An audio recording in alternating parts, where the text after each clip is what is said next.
Cooling effect చర్మానికి భలే ఇస్తుందన్నమాట.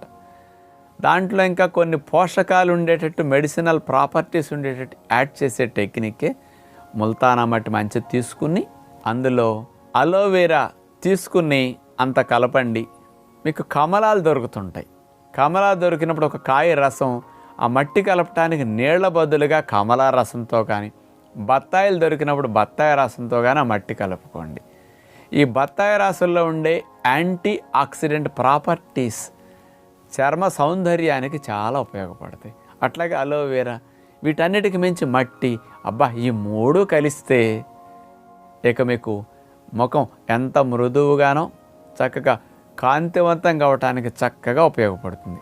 ఇలా కలిపిన ఈ మిశ్రమాన్ని మనం ముఖానికి అప్లై చేసుకుని ఒక 25 నిమిషాలు అరగంట అట్టి పెట్టుకుని చక్కగా వేడి నీళ్ళు తీసుకుని, గోరువెచ్చన అంతకంటే కొద్దిగా వేడి నీళ్ళతో